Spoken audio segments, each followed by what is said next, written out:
ठीक है। चलिए, तो रोहतासगढ़ का किला और किला कोना का निर्माण कौन किया? शेरशाह सूरी। कौन किया? शेरशाह सूरी। चलिए ठीक है, बिल्कुल सही है। आगे बताएगा कि शेरशाह सूरी ने भूमि के मापने वाला कितना अंक वाला सिकंदरी गज का निर्माण किया? सिकंदरी गज, सिकंदरी गज, सिकंदरी गज, सिकंदरी गज, उसी को या फिर बोल सकते हो सन की डंडी, सन की डंडी। और सिकंदर सिकंदर सानी की उपाधि कौन धारण किया था? सिकंदर सानी का उपाधि कौन धारण किया था? अलाउद्दीन खिलजी। अलाउद्दीन खिलजी। अलाउद्दीन खिलजी सिकंदर सानी को उपाधि धारण किया, बोला कि हम सिकंदर की तरह क्या बनेंगे? विश्व विजेता बनेंगे। क्या बनेंगे? विश्व विजेता बनेंगे। ठीक है, तो याद रखना है कि सिकंदर यानी सिकंदरी गज 32 अंक वाला था और ये भूमि को क्या करता था? मापता था। क्या करता था? मापता था। चलिए ठीक है, बिल्कुल सही है। बताना है कि शेरशाह सूरी के समय पैदावार का लगभग कितना भाग लगान के रूप में वसूला जाता था? 1/3 भाग। 1/3 भाग। अस्थाई बंदोबस्त व्यवस्था का नाम सुने हैं? तो अस्थाई बंदोबस्त व्यवस्था में आपको जमींदार क्या करता था? वसूली करता था। अस्थाई बंदोबस्त व्यवस्था लॉर्ड कॉर्नवालिस के द्वारा जब लाया गया था तो अस्थाई बंदोबस्त व्यवस्था का योजना सर जॉन सौर तैयार किया। सर जॉन सौर। तो अस्थाई बंदोबस्त व्यवस्था का जब लाया गया था तो अस्थाई बंदोबस्त व्यवस्था के तहत जमींदार क्या करते थे? क्या करते थे? लगान को वसूलते थे और 10 यानी 90% राजस्व किसको देता था? अंग्रेज को। और 10% कौन रखता था? जमींदार। कौन रखता था? जमींदार। कौन रखता था? जमींदार। चलिए ठीक है, बिल्कुल सही है। बताए थे कि जब वहां पर बताए थे अस्थाई बंदोबस्त व्यवस्था लॉर्ड कॉर्नवालिस। रैयतवाड़ी नहीं, रैयतवाड़ी भी नहीं, मालवाड़ी भी नहीं, छोड़ो, दिमाग पे नहीं आ रहा है। 1665 में जी, 1765 में, 1765 में 72 में समाप्त हुआ। 72 में समाप्त हुआ था, उसको समाप्त कर दिया था। द्वैत शासन, द्वैत शासन 65 में आया ना, 1765 में आया द्वैत शासन और 72 में समाप्त किया गया। तो द्वैत शासन के तहत क्या होता था? 2 लोगों का शासन होता था और उसके तहत भी क्या वसूला जाता था? भूराजस्व। और उसमें द्वैत शासन के अंतर्गत 2 गो उपनिवेश का नियुक्ति किया गया था। 2 गो उपनिवेश का नियुक्ति किया गया था। बंगाल का उपनिवेश किसको बनाया गया था? रजा खां को। बंगाल का उपनिवेश किसको बनाया गया था? रजा खां को। और बिहार का उपनिवेश किसको? सितावरा को। किसको? सितावरा को। किसको? सितावरा को। किसको? सितावरा। यही बोलना चाह रहे थे, याद नहीं आ रहा था। 1772 में खत्म कर दिया, 1772 में खत्म। और द्वैत शासन के अंतर्गत, द्वैत शासन के अंतर्गत सबसे बड़ा अकाल, सबसे भयंकर अकाल पड़ा था कब? 1770 में, 1770 में, 1770, 1893, 1793 होगा ना? नहीं नहीं, वो अस्थाई बंदोबस्त व्यवस्था 1793, अस्थाई बंदोबस्त व्यवस्था 1793, 1893 नहीं, 1893 नहीं, 1893 नहीं, 1793 तक रहा था। लॉर्ड कॉर्नवालिस का शासनकाल कब से कब तक था? 86 से 93, 86 से 93। फिर आ गया था सर जॉन सौर आ गया था। ठीक है, तो 1800 नहीं जाएगा, 1700 जाएगा। चलिए ठीक है, तो यहाँ पर देखिएगा शेरशाह सूरी, शेरशाह सूरी के बारे में हो गया। तो यहाँ तक कि रोहतासगढ़ का किला, किला कोना का निर्माण कौन किया था? शेरशाह सूरी। और शेरशाह सूरी सन का डंडी का निर्माण किया था भूमि को मापने के लिए। और भूमि को मापकर कितना प्रतिशत, कितना भाग? 1/3 भाग। कितना भाग? 1/3 भाग भू राजस्व के रूप में, लगान के रूप में वसूला जाता था। चलिए ठीक है, बिल्कुल सही है। उसके बाद आगे देखिएगा, उसके बाद आगे पूछेगा आपसे कि शेरशाह सूरी के सिक्के, जैसे शेरशाह सूरी का सोने का सिक्का था, तो शेरशाह सूरी के सोने के सिक्कों को क्या बोलते थे? नहीं, टंका और तांबा जीतल कहा जा रहा है। सोने के सिक्कों वारेन हेस्टिंग्स 1772 में समाप्त कर दिया था द्वैत शासन को। चलिए ठीक है, बिल्कुल सही है। तो यहाँ पर हम देख रहे थे, क्या बोल रहे थे कि सोना का सिक्का, देखिए सोना का सिक्का को अशरफ, सोना के सिक्का को अशरफ क्या बोलते थे? अशरफ। क्या बोलते थे? अशरफ। शेरशाह सूरी जो सोना का सिक्का चलाया था उसको क्या बोलते थे? अशरफ। क्या बोलते थे? अशरफ। क्या बोलते थे? अशरफ। और शेरशाह सूरी के चांदी के सिक्के को बोलते थे रुपया। रुपया। क्या बोलते थे? रुपया। और ये पूछता है कि शेरशाह सूरी ने चांदी का जो रुपया चलाया था कितना ग्रेन का था? शेरशाह सूरी ने जो चांदी का रुपया चलाया था 178 ग्रेन का। कितना ग्रेन का? 178। कितना ग्रेन का? 178। और शेरशाह सूरी तांबा का दाम चलाया था, तांबा का दाम जो कि 380 ग्रेन का था, 380 ग्रेन। पूछता है आपसे, प्रश्न पूछेगा कि शेरशाह सूरी के द्वारा जो तांबा का जो तांबा का सिक्का चलाया गया था वो कितना ग्रेन का था, यानी तांबा का जो दाम चला तो कितना ग्रेन का था, 380 ग्रेन का था। और चांदी का रुपया कितना ग्राम का था, 178 ग्रेन का। कितना ग्रेन का, 178। कितना ग्रेन का था, 178 ग्रेन। कितना ग्रेन का था, 178 ग्रेन का था। चलिए ठीक है, बिल्कुल आगे बताएगा। बताना कि चांदी का रुपया सर्वप्रथम किसने शासक, कौन सा शासक जारी किया, तो अफगान शासक। चांदी का रुपया सबसे पहले अफगान शासक, अफगान शासक में कौन सा चालू किया है, शेरशाह सूरी। अफगान शासक में कौन चालू किया है, शेरशाह सूरी। ठीक है, देखिए स्थानीय लेन देन के लिए हिंद यवन शासक चांदी का सिक्का का प्रयोग कर रहा था। स्थानीय लेन देन करने के लिए हिंद यवन शासक चांदी का सिक्का का प्रयोग करता था, लेकिन सोना का सिक्का का सबसे पहले प्रयोग कौन किया, हिंद यवन शासक। हिंद यवन शासक सोना का सिक्का सबसे अधिक मात्रा में चलाया कौन, गुप्त। कौन चलाया, गुप्त। और शुद्ध सोना कुषाण, शुद्ध सोना कुषाण, शुद्ध सोना कुषाण। प्रोटीन का सिक्का सातवाहन, सोना का सिक्का हिंद यवन शासक, लेकिन प्रोटीन का सिक्का और शीशा का सिक्का सातवाहन, शीशा का सिक्का सातवाहन। सातवाहन की राजधानी प्रतिष्ठान था, संस्थापक सिमुक था। कौन था, सिमुक। कौन था, सिमुक। चलो ठीक है, बिल्कुल सही है। आगे देखिएगा, तो शेरशाह सूरी ने सर्वप्रथम, शेरशाह सूरी कौन सा सिक्का चलाया था, चांदी का रुपया। चांदी का रुपया जो कितना ग्रेन का था, 178 ग्रेन। कितना ग्रेन का था, 178 ग्रेन। कितना ग्रेन का था, 178 ग्रेन। चलिए ठीक है, बिल्कुल पूछेगा आपसे कि शेरशाह सूरी के चांदी के रुपया एवं दाम का विनिमय अनुपात कितना था, 1:64, 1:64, 1:64, 1:64। चलिए ठीक है, बिल्कुल सही, 1:64। और बताएगा कि आरबीसी का और डब्ल्यूबीसी का अनुपात, आरबीसी डब्ल्यूसी 600:1, 600:1। आरबीसी का और डब्ल्यूबीसी का अनुपात कितना था, 600:1, 600:1, 600:1। किसका किसका, आरबीसी और डब्ल्यूबीसी। डब्ल्यूसी में बताएगा कि आरबीसी में केंद्रक पाया जाता है, नहीं। आरबीसी में केंद्रक पाया नहीं जाता, आरबीसी में केंद्रक नहीं पाया, आरबीसी में केंद्रक नहीं पाया जाता। चलिए ठीक है, बिल्कुल सही है। आइए, तो यहाँ पर देख रहे थे कि शेरशाह सूरी के चांदी का रुपया एवं तांबे का दाम का जो विनिमय का अनुपात था वो कितना के अनुपात में था, 1:64, 1:64, 1:64। चलो ठीक है, बिल्कुल सही है।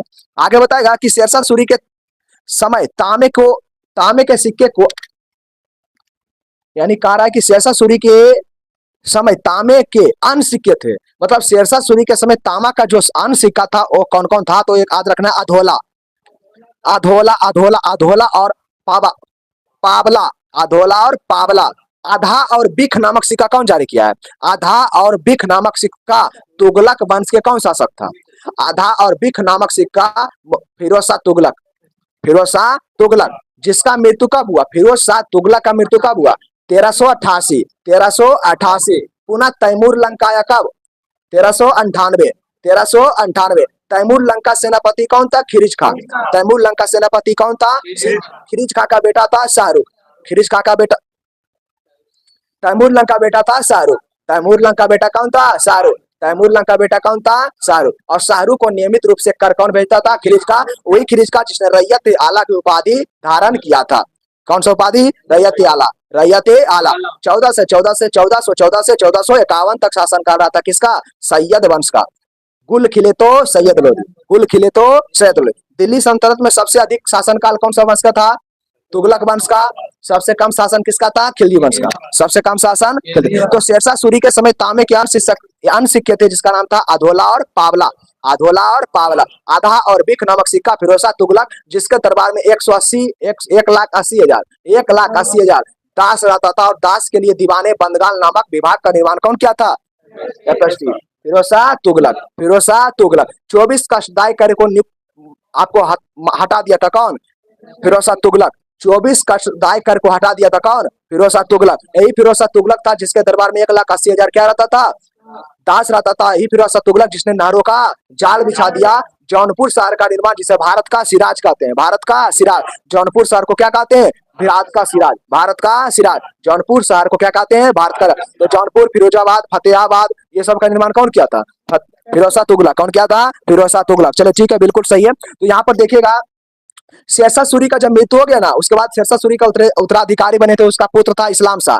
इस्लाम शाह, इस्लाम शाह, इस्लाम शाह, इस्लाम शाह किसका पुत्र था, शेरशाह सूरी। इस्लाम शाह किसका पुत्र था, शेरशाह सूरी। इस्लाम शाह किसका पुत्र था, शेरशाह सूरी। इस्लाम शाह किसका पुत्र था, शेरशाह सूरी। चलिए ठीक है, बिल्कुल सही है। और काबुलियत और पट्टा प्रथा का निर्माण कौन किया था? शेरशाह सूरी। काबुलियत और पट्टा प्रथा का निर्माण शेरशाह सूरी।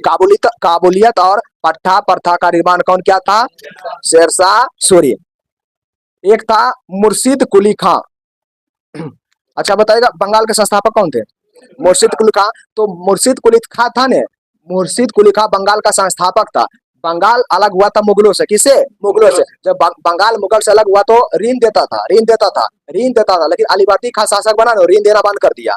अलीवर्दी खां शासक बना तो ऋण देना बंद कर दिया। उस समय बंगाल भारत का स्वर्ग कहा जाने का। भारत, अलीवर्दी पूछेगा कि अलीवर्दी किसके समय भारत, किसके समय भारत, सॉरी किसके समय बंगाल भारत का स्वर्ग कहा जाता था? अलीवर्दी खां के समय, अलीवर्दी खां के समय, अलीवर्दी खां के समय। तो देखिए यहाँ पर मुर्शिद कुली खां के पास हमको जाने का ये मकसद हुआ था कि वो किसानों को एक ऋण देता था जिसको कहते हैं तहकाबी ऋण।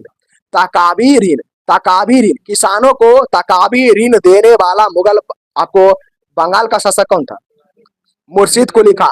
मुर्शिद कुली खां तहकाबी ऋण देता था। कौन सा ऋण? तहकाबी। कौन सा ऋण? तहकाबी ऋण। कौन सा ऋण? तहकाबी। तो काबुलियत एवं पट्टा प्रथा का निर्माण कौन किया था?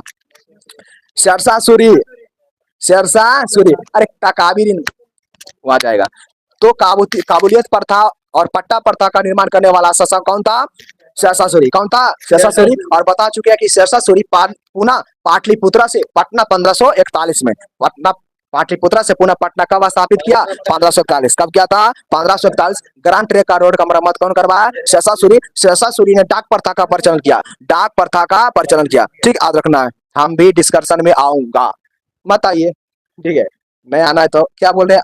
हम भी आएंगे, आऊंगा, ठीक है? धीरज जी बोल रहे आऊंगा, ठीक है? आइए, आएंगे तो फायदा ही रहेगा, घाटा तो होगा नहीं। अगर 1 महीना शुद्ध से ग्रुप डिस्कशन कर लिए वो मेरे पास, तो फिर आपका जीके में कॉन्फिडेंस हाई लेवल का हो जाएगा, इतना हम गारंटी लेते हैं, ठीक है? कोई मतलब एटीट्यूड नहीं है, लेकिन उतना हो जाएगा, ठीक है? जितना की रिवीजन करवा देते हैं। एक ही चीज को आप बार बार रिवीजन करिएगा तो क्या होगा? आपको आदन होगा जी। कितना दान बोलते हैं, बहुत बोलते हैं।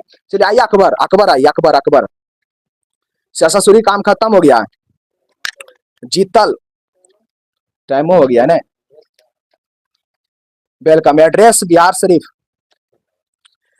एड्रेस बिहार शरीफ, बड़ी पहाड़ी, वदंतपुरी। चलिए आइए, अकबर। देखिए जब हुमायूं का मृत्यु हो गया था, देखिए हुमायूं का जब मृत्यु हो गया था तो हुमायूं को लगभग 14 दिन तक छुपा के रखा गया था। कितना दिन? कितना दिन? 14 दिन। कितना दिन? 14 दिन। 14 दिन हुमायूं को छुपा कर रखा गया। किसके? अकबर से।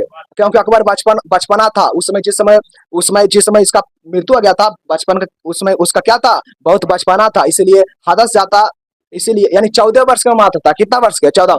बताए थे कि अकबर आपको बाबर बना था 11 वर्ष की अवस्था में गद्दी पर कौन बैठा है? बाबर 11 वर्ष की अवस्था में गद्दी पर बैठा है।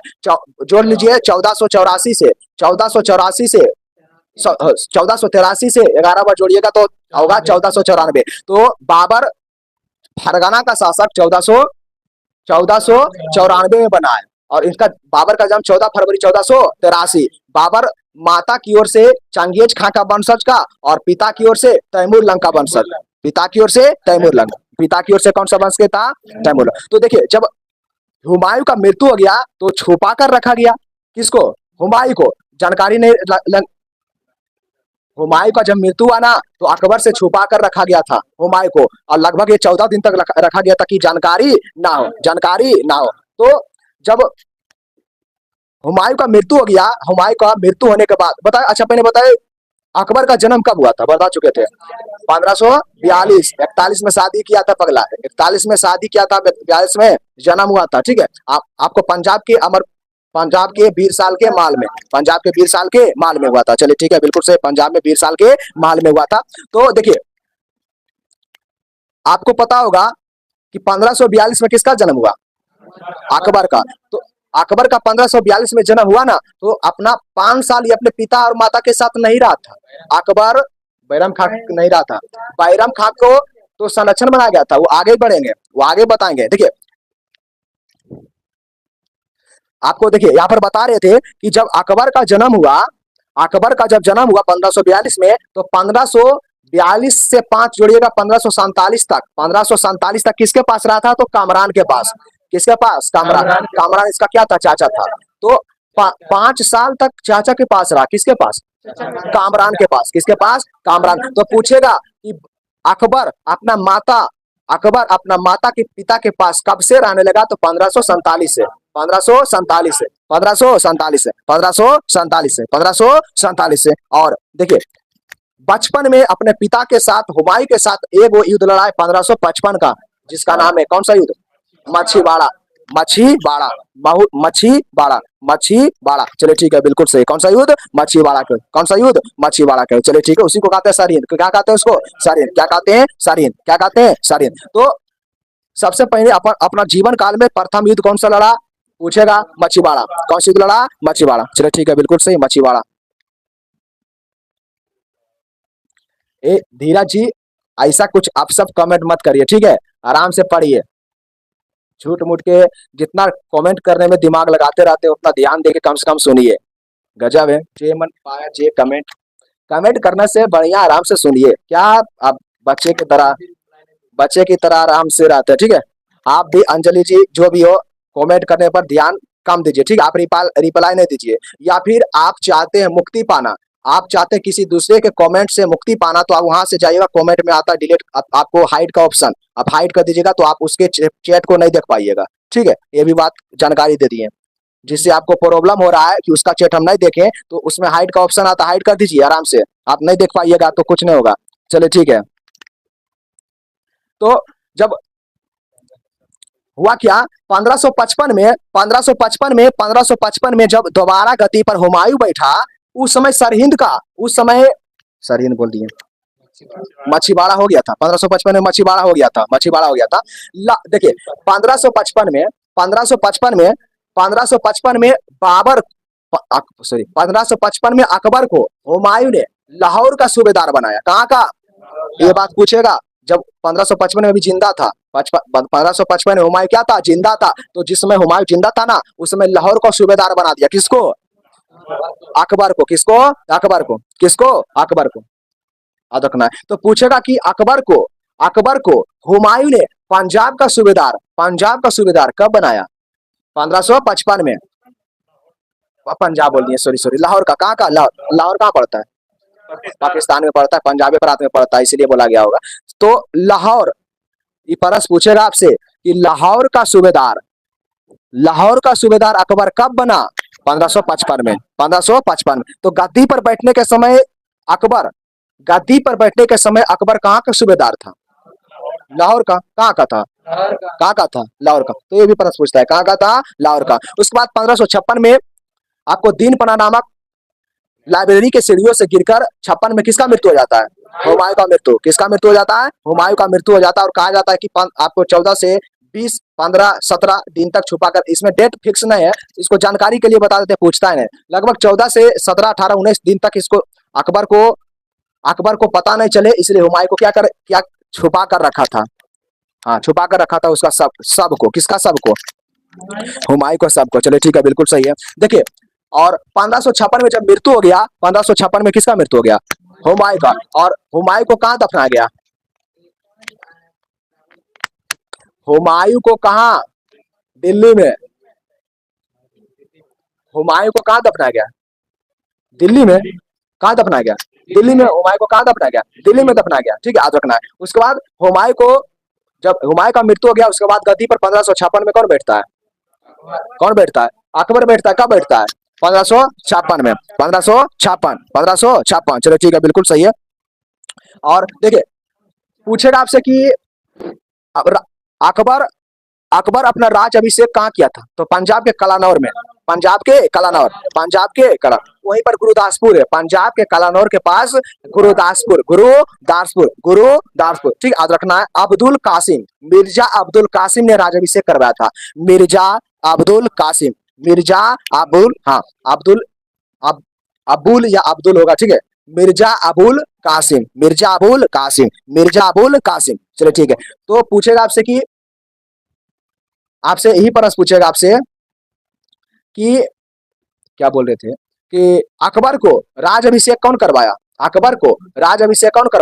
मिर्जा अबुल कासिम। जिस प्रकार से शिवाजी को शिवाजी को राज्याभिषेक कौन करवाया था? वाराणसी के थे श्री गंगा भट्ट, श्री गंगा भट्ट, श्री गंगा भट्ट, श्री गंगा भट्ट। और गंगानगर, श्री गंगानगर, श्री गंगानगर में चुकंदर से चीनी निकालने वाली मिल लगाया गया है। राजस्थान में श्री गंगानगर में, राजस्थान के श्री गंगानगर में चुकंदर से क्या निकालने वाला? चीनी निकालने वाला मिल लगाया गया है। तो श्री गंगा भट्ट, जिस प्रकार से श्री गंगा भट्ट वाराणसी के थे, ठीक है, वाराणसी बाबा विश्वनाथ की नगरी, तो बाबा विश्वनाथ की नगरी यहाँ जो कहाँ? वाराणसी, तो वाराणसी के थे गंगा भट्ट, और उसी वाराणसी में गंगा भट्ट के द्वारा राज्याभिषेक कौन किए? शिवाजी। कौन किए? शिवाजी। कौन किए? शिवाजी, जिसने तोरण के पहाड़ी पर क्या किया था? अधिकार किया था, वही शिवाजी। कौन शिवाजी? वही शिवाजी। चलिए ठीक है, तो यहाँ पर चल रहे थे, उसी प्रकार हम बताएं कि अकबर, अकबर को कौंडदेव, शिवाजी गुरु कौन था? कौंडदेव था, रामदास, इनका रामदास भी थे, ठीक है, कौंडदेव थे। चलिए, तो यहाँ पर बात कर रहे थे किसका? अकबर का। किसका? अकबर। तो अकबर का राज्याभिषेक कौन करवाया था? मिर्जा अबुल कासिम, मिर्जा अबुल कासिम, मिर्जा अबुल कासिम अकबर को राज्याभिषेक करवाया था। उसके बाद आपको पता होगा अकबर के संरक्षण बैरम खान नियुक्त हुआ था। इसका मतलब इसका पिता इसका पिते बोल के गया था, ठीक है, क्योंकि आपको अकबर क्या था? अल्प आयु था। अकबर क्या था? अल्प आयु का शासक था, इसीलिए इसका संरक्षण बैरम खां बना। इसका संरक्षण कौन बना? बैरम खां। कौन बना? बैरम खां। तो पूछेगा आपसे कि अकबर का संरक्षण कौन बना था? बैरम खां। अकबर का संरक्षण कौन बना था? बैरम खां। अकबर का संरक्षण कौन बना? बैरम खां। फिर 1556 आ जाता है, 1556 में होता है पानीपत का द्वितीय युद्ध। 1556 में पानीपत का द्वितीय युद्ध, और आपको इधर से मुगल के तरफ से बैरम खान आता है। मुगल के तरफ से कौन आता है? बैरम खान। मुगल के तरफ से कौन आता है? बैरम खान नेतृत्व करता है। चलिए ठीक है, बिल्कुल सही है, मुगल के तरफ से। और एक रहता है हेमो। कौन रहता है? हेमो। हेमो। तो पानीपत का द्वितीय युद्ध किसके किसके बीच हुआ? हेमो नहीं देता ऑप्शन में, अकबर देगा। अकबर, अकबर और हेमो। चलिए बिल्कुल सही है। टाइम तो हो गया, रहने दीजिए इसमें। अकबर का संरक्षण बैरम खान हो गया। फिर बैरम खान से युद्ध लड़ता है। बैरम खान से भी देखिए, बैरम खान से युद्ध लड़ता है 1560 में। 1560 में देखिए, 1560 में अकबर, 1560 में अकबर और बैरम खान एक युद्ध लड़ता है जिसका नाम है तिलवाड़ा का युद्ध। कौन सा युद्ध? तिलवाड़ा का युद्ध। और तिलवाड़ा का युद्ध में अकबर बैरम खान को क्या करता है? हरा देता है, और उसको दो ऑप्शन देता है। दो ऑप्शन देता है कि आप किसी सुबह बैरम खान को तिलवाड़ा के युद्ध में हरा देता है। तिलवाड़ा का युद्ध होता है 1560 में। तो तिलवाड़ा का युद्ध 1560 में होता है, उसमें बैरम खान को हरा देता है कौन? अकबर। जब अकबर ने बैरम खां को हरा देता है तो कहता आपको दो ऑप्शन देते हैं, आप किसी सूबा का सूबेदार बन जाइए, या फिर आपको हज की यात्रा पर चल जाइए। हज की यात्रा पर, बेचारा हज की यात्रा पर जा रहा था, उसमें उसका हत्या हो गया था। हज की यात्रा पर जा रहा था, मुबारक बैरम खां का हत्या कौन कर दिया? मुबारक खां उसका हत्या कर देता है बेचारा का। चलिए ठीक है, हत्या हो गया। कल आगे बढ़ेंगे। चलिए आइए, ज्योग्राफी लाइए, वहां पीछे होगा।